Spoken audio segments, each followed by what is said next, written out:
ధ్యాన సాధనలో చిట్ట చివరి దశ అయిన బ్రాహ్మణ స్థితిలో ఉన్న చాణక్యుడు మగధ సామ్రాజ్యాన్ని తానే స్వయంగా గెలిచిన ఆ రాజ్యానికి చంద్రగుప్తుడిని రాజు చేస్తాడు. అది యోగ సాధకుడి యొక్క నిస్వార్థ లక్షణం అని తెలుసుకున్నాం. కాబట్టి క్షత్రియ దశలో ఉన్న యోగ సాధకుడు సమాజానికి లేదా రాష్ట్రానికి లేదా దేశానికి నాయకుడైతే రామరాజ్యం వస్తుంది అనడంలో సందేహం లేదు. ప్రస్తుతం ఉత్తరప్రదేశ్ రాష్ట్రంలో ఉన్న రాజకీయ పరిస్థితులే అందుకు ఉదాహరణ. స్వంత లాభం కొంత మానుకొని పొరుగువాడికి తోడుపడబోయి దేశమంటే మట్టి కాదోయ్ దేశమంటే మనుషులోయ్ అని గురజాడ అప్పారావు గారు రాసిన కవితను ప్రధాని నరేంద్ర మోడీ గారు 16th జనవరి 2021 నాడు వినిపించారు.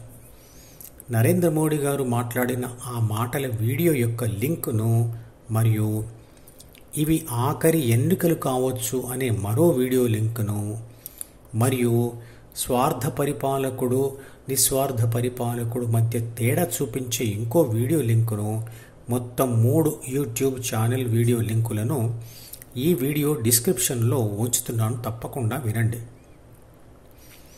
మోడీ గారు చెప్పినట్లు మనం కూడా సొంత లాభం కొంత మానుకొని సామాజిక స్పృహ కలిగి బాధ్యతతో ధార్మిక స్వేచ్ఛ కోసం ప్రయత్నించి రాజకీయ పార్టీని ఎన్నుకోవాలి. అప్పుడే మనం నిర్విఘ్నంగా నిర్భయంగా పండుగలు మరియు ధ్యానం లాంటి ధార్మిక కార్యక్రమాలు చేయవచ్చు.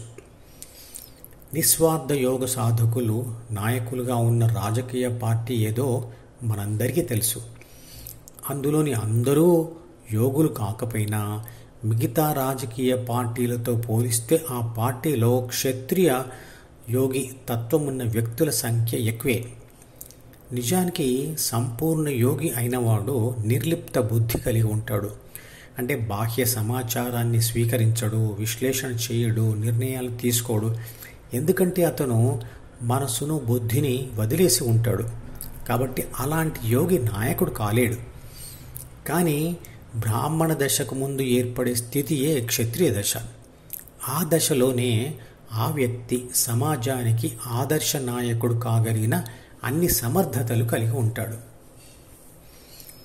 మహాభారతంలోని అర్జునుడిది అలాంటి స్థితియే. కానీ కృష్ణుడు స్థితి ఒక యోగి మనస్థితియే కాబట్టి యుద్ధంలో అతను నేరుగా పాల్గొనలేదు.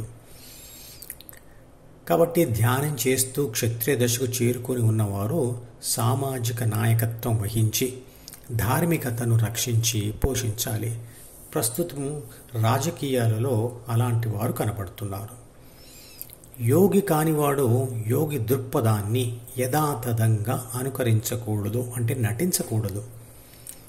యోగ సాధకుడు దశల వారీగా ధ్యానం చేస్తూ వాటికి తగినటువంటి సామాజిక కట్టుబాట్లను కూడా అనుసరిస్తూ యోగి అయిన తర్వాత సహజంగానే అతనికి యోగి దృక్పథం వచ్చేస్తుంది.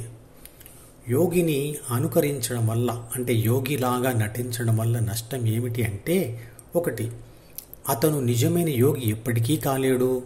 ఇక 2, నటించడం అన్ని వేళలా సాధ్యం కాదు కాబట్టి ఎప్పటికైనా నిజం తెలిసి అతను పరువు పోగొట్టుకుంటాడు. యోగి అయినవాడు తన మనసును శరీరాన్ని కూడా పట్టించుకోకుండా ఉంటూ దానిని వదిలివేసిన స్థితిలో ఉంటాడు. అతడి దృక్పథంలో పండితుడు పామరుడు ఒకటే, తనకు మేలు చేసేవాడు హాని చేసేవాడు కూడా ఒకటే. సాధు జంతువు ఆవు అయినా తనకు హాని చేసే క్రూర మృగమైనా అతనికి ఒకటే. కానీ ఆశ్రమంలో వివిధ ధ్యాన దశలలో ఉన్న శిష్యులు క్రూర మృగాలు దాడి చేసినప్పుడు ఎదురు తిరిగి వాటిని సంహరించకపోతే గురువుతో సహా వారు కూడా బలైపోతారు. శారీర మాధ్యమం కలుధర్మ సాధనం అన్నారు. అంటే శరీరం ద్వారానే, అంటే శరీరం ఉంటేనే సనాతన ధర్మం సాధించబడుతుంది. మరి ఫలితం వచ్చే వరకు శరీరాన్ని కాపాడుకోవాల్సిన అవసరం ఉంటుంది కదా. కానీ ఆ అవసరం యోగికి ఉండదు. అతను మరణానికి సిద్ధంగా ఉంటాడు. కానీ ఇతర ధ్యాన దశలలో ఉన్న వారికి అది అవసరం. ఆలయాలను ధ్వంసం చేయడానికి మరియు గురువుతో సహా శిష్యులందరినీ సంహరించడానికి వస్తున్న శత్రువులతో ఆనాటి గురుకులం వారు పోరాడేవారు. ధ్యానం మొదలుపెట్టిన వారే కాదు, ధ్యానం మొదలుపెట్టని వారు మరియు ధ్యానం అంటేనే తెలియని వారు కూడా ఆనాటి సమాజంలో అటువంటి పరిస్థితి ఎదురైతే ఎదురు తిరిగి పోరాడేవారు.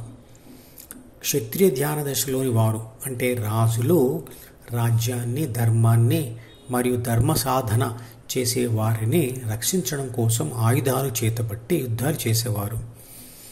అడవిలో తపస్సు చేసుకునే ఋషుల తపోభంగం చేయడానికి వచ్చిన రాక్షసులను రాముడు సంహరించాడు.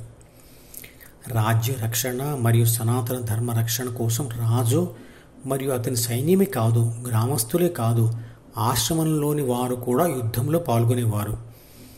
పరశురాముడు, ద్రోణుడు లాంటి ఋషులు కూడా యుద్ధంలో పాల్గొన్నారు. యోగులను మరియు సనాతన ధర్మాన్ని కాపాడవలసిన బాధ్యత మిగతా వారందరిది.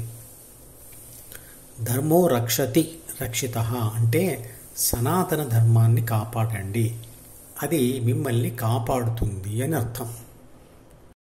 ఈ మధుపదం యూట్యూబ్ ఛానల్ వీడియోని సబ్స్క్రైబ్ చేసి గంట గుర్తును నొక్కి ఆల్ని సెలెక్ట్ చేసి ప్రతిరోజు యూట్యూబ్ ఓపెన్ చేసి అడుగున ఉన్న సబ్స్క్రిప్షన్ బటన్ నొక్కితే అన్ని లేటెస్ట్ వీడియోలు చూడవచ్చు.